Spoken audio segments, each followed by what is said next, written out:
جەنجی ئێران ئەمریکا ئیسرائیل و دوو هەفتەی تێپەڕان، بەڵام ئەوەی جێگەی سەرنجە ئەوەیە کە هەرێمی کوردستان، خەڵکی کوردستان، گەلی کوردستان بە هیچ جۆرێک پەیوەندی بەم جەنگەوە نییە. هەمیشە کوردستان هەوێنی تەبایی و پێکەوە ژیان بوو، بەڵام بەداخەوە لە سەرەتای جەنگەوە تا ئێستا هەرێمی کوردستان بە ئامانج دەگیرێت لەلایەن میلیشیا عێراقیەکانەوە، جا بە درۆن و بە موشک بوو بێ.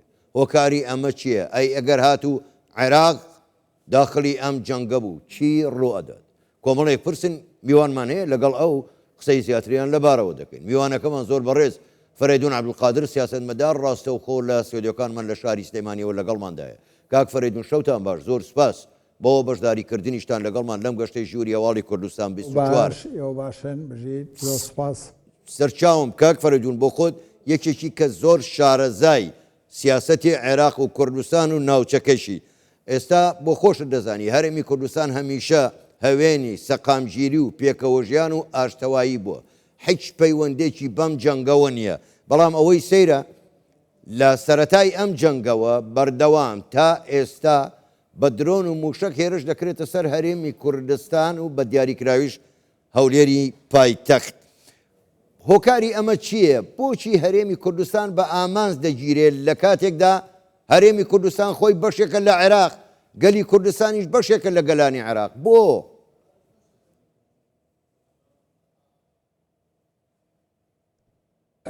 ئەوە شتێکی زۆر تەبیعیە، ئەمە جەنگە، جەنگێکی زۆر گەورەیە. زیاتر لە 19 وڵاتی گرنگی دنیا لەم جەنگا تێوە گلاون. یعنی تۆ گەر سیر بکەی وڵاتانی خلیجی عەرەبی قیسمێکیان هەر دۆستی نزیکی ئێران بوون و لە زۆر مەرحەلە یارمەتی ئێرانیشیان داوە و بۆ ئێرانیش ئەوە موحیتێکە زۆر مهمە ئەگەر بێوێ گەشە بکە کۆمەڵەکەی بەرەو پێش بەرێ لەو موحیتا بە ئارامی و ئاسایش و دۆستایەتی لەگە وڵاتەکانە بەڕێوە بچێ. بەڵام هەموو ئەوانەی وا لێ کردووە لەو جەنگەوە تووشی زەرەر بن و تێوە بگلێن و زۆر وڵاتی ئەوروپاییش ناڕاستەوخۆ هەموو تێوە گلاون و ئەم جەنگە جەنگێکی زۆر گەورەیە و چاوەڕوانەکرێ کە ڕۆژ بە ڕۆژ ئاڵۆزتر بێ، فراوانتر بێ و هەموو ئەو دەنگ و تەقەلانەی کە هەشە بۆ ئاشتی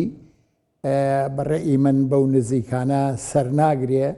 تەنها گوشاری گەورە مەسلەی نەوتە و مەسلەی ئەو تەزەخومەیە کە دروستێکە لە دنیا کە ئەوە گوشارێکی گەورە لەسەر هەموو دەوڵەتەکانی دنیا بەدی بێنە. یانی لەبەرەوە کوردستانیش وەکو ئەو دەوڵەتانەی کە ئەم مەسلەیە گرتوێتەوە چونکەوە گەڕێتەوە بۆ سیاسەتی ئێران لەو جەنگا چۆن ڕەفتارەکە لەو جەنگاوە چۆنەوێ خۆی ڕزگارکە لەو جەنگا. باش کاک فەرێدون، بەڵام ئەوەی سەیرە یعنی هێرشەکان بۆ سەر هەرێمی کوردستان لەلایەن میلیشیا عێراقیەکانەوەیە، ئەوان هێرش دەکەن. ینی دیارە لە چۆوە دێ، لە مووسڵەوە دێ، لە لای کەرکووکەوە دێ، لە لای دۆست خورماتۆوە دێ، بەڵام لای ئێوە سیر نییە. نە حکوومەتی عێراق سەرکۆنەی دەکا، نا دژی شێتی. پێت وایە حکوومەتی عێراق دەسەڵاتی بەسەر ئەم میلیشیانە نییە یاخود لە جۆرێک بە جۆرەکان پشتیوانیشیانە؟ مەگەر بمانەوێ خۆمان بخەڵەتێنین ئەجینا زۆر وازیحە و میلیشیانە وەکو بەشێک لە هێزەکانی ئێران وان و ئەوانە موالین بۆ ئێران و ئەرکێک لەسەر شانیانە ئێرانیەکانیش ئەو ئەرکەی بەرەو ڕوو کردوونەتەوە کابێ بەشداری بکەن لەو جەنگا و یارمەتی ئێران بن و حکوومەتی عێراقیش بەداخەوە یای سەروەری خۆی دەمێکە لە دەست داوە و وەکو بڵین باخچەی پشتەوەی ئێرانی لێ هاتووە و هەژمونی ئێرانی زۆر لەسرە. لەبەرەوە من پێم وانە حکوومەتی عێراق بتوانێت بەرامبەر بەو میلیشیانە بوەستێ و کارێکی وا بکە کە مەسئولیەتی دەوڵەتێک بەرامبەر ئەو ڕەفتارە خراپانیان بەرامبەر بە ئەو ڕەفتارە تێکدەرانیان وەربگرێ، ناتوانێ وەری بگرێ و ئەوە ئەبێ قەت بە تەمانە بین کەم حکوومەتی عێراقا بتوانێت مەوقیفێکی تونگ بەرامبەر بەو هێزانە وەربگرێ و سنوورێکیان بۆ دانێ بەڵام کاک فەرەدون لەوانەیە خۆشی ڕاکێشێ بۆ ئەو جەنگە. بەڵام کاک فەرەدون خۆ هەرێمی کوردستان هەرێمیشی بچکۆلەیە، یعنی هیچ پەیوەندێکی بەم جەنگەوە نییە، هیچ لایەنێکی نەگرتووە دژی لایەنێکی تر. بەشێکیشە لە عێراق کاتێک هێرش دەکرێتە سەر حەشدی شعبی سەرانی عێراق دەڵێن ئەمە کارێکی تێرۆریستیە، بەڵام کە میلیشیا هێرش دەکەنە سەر هەرێمی کوردستان ناڵێن ئەمە کاری تێرۆریستیە. ئەنی پرسیارەکە ئەمەیە، هەرێمی کوردستان بەشێکە لە عێراق بۆ هێرشێکەنە سەر.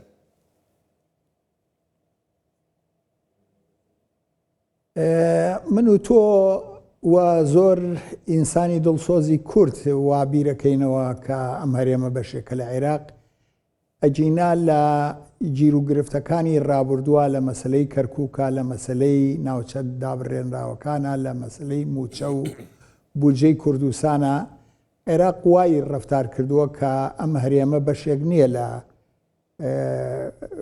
عێراق و لە ناخی مەسئولە عێراقیەکانە و لە ناخی ئەو هێزە ئەو چیانەی کە لە عێراقا و ئەو پێکاتەی کە لە عێراقا حکومەکەن لە ناخیانە هەرێمی کوردستان بە بەشێک لە کوردستان نازانن و هەرێمی کوردستان بەشێک لە عێراق نازانن و وای سیرەکەن و عێراق تاریخیان مەشهورە بە تەفرقە و بە ناکۆچی و بەو شتانەش ئەبێ هەموو ئەوانش لە بەرچاو بگرین. باش کەواتە کاک فەرەدون ئێستا ئەرچی لایەنە سیاسیەکان بەڕای جەنابتان ئەرچی لایەنە سیاسی کوردستانیەکان بە لایەنی ئیسلامی و بە نائیسلامیەوە هەموویان ئەم دۆخە زۆر مەترسیدارە، دەبێت چی بکەن، چۆن شان بدەنە بەر ئەم ئەرکە قورسە بۆ ئەوەی هیچ نەبێ هەرێمی کوردستان بپارێزرێت، دەبێت چ بکرێ؟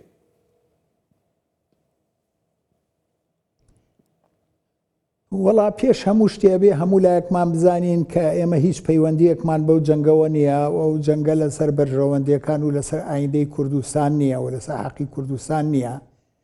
ئەو جەنگە زۆر گەورەیە و وەیشومەی زۆر ئەخاتەوە، لەبەرەوە خەتەری زۆر گەورەش لە پێش هەموو هێزەکانەوە هەیە، لە پێش هەرێمی کوردستان، لە پێش هەموو هێزێکی کوردیەوە بە ئیسلامیەکان و غێری ئیسلامیەکانەوە. و کورد و توێتی ئەگەر ئەوەی خۆی سەری خۆی نەخورێنێ کەس بۆی ناخورێنێ و خوروی سەر بە کەسی کە ناشکێ. من بەش بە حاڵی خۆم دایمە باسم کردووە ئەڵێم تکایە هەموو هێزەکان بایەک بگرن. ئەمڕۆ وەزعێکی زۆر پڕترسناکە، وەزعێکە چارەنووسی هیچ کەس هیچ لایەنێ دیار نییە، نازانی چیتی ئافەوتێ چیتیان ئافەوتێ و تا ئێستا ئەوەی ئەمریکا خەیاڵی لێ کردوانێ جێبەجێ نەبووە و ئەمریکیەکان وا ئەزانن کە ڕئیسێکیان بە ڕئیسێکی کە گۆڕیەوە سەرکەوتنی گەوریان بەدەستێناوە. ئەمریکیەکان دووسێ شەرتی گەوریان هەبوو بۆ ئەوەی ئێران دەستەمەوە بکەن. یەکێکیان ئەتۆمی بوو، یەکێکیان موشەکەکان بوو، یەکێکیان باڵەکانیان بوو.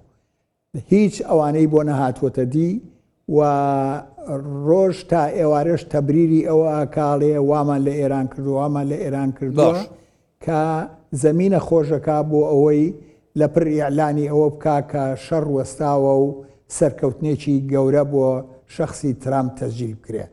لەبەرەوە ئەم مەنتیقەیە لە هەموو ئەوانەش بێ بەڕێی منە و شەڕە ناوەستێ، هودنەیەکیش بێ ئەو شەڕە دەست پێکاتەوە و ئەو شەڕە درێژە ئەکێشێ. لەبەرەوە هەموو ئەوانەی دڵسۆزی ئەم کۆمەڵن، دڵسۆزی ئەم خاک و نیشتیمانن، ئەبێ هەز بە مەسئولیت بکەن.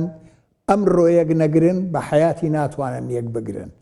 ئەم ڕۆیەک نەگرن من پێم وایە بەر نەفرەتی مێژوو ئەکەون، چونکە زەرری زۆر گەورە تووشی ئەم خاک و ئەم گەل و نیشتیمانە ئەبێ. زۆر باشە کاک فەرێدون، بەڵام ئێمە لە چەند ڕۆژی ڕابردوودا کاتێک ئەمریکا و ئیسرائیل هێرشیان کردە سەر حەشدی شابی، بەشێک لە لایەنە سیاسیە کوردیەکان چوونە لای سوودانی و هاوسۆزی و هاودەنگی و هاوخەمی خۆیان بۆ ڕاگەیاند و سەرکۆنەی ئەو هێرشانەیان کرد و بە هێرشی تێرۆریستی لە قەڵەمیاندا. بەڵام هەر ئەو لایەنانە هیچ یەکێ لەوانە زیاتر لە ئەو هەموو 250 جار هێرش کراوەتە سەر هەرێمی کوردستان یەک کەلیمەشیان نەوتووە. من دەمەوێت بزانم جەنابەت لەسەر ئەو هەڵوێستە دەڵێ چی؟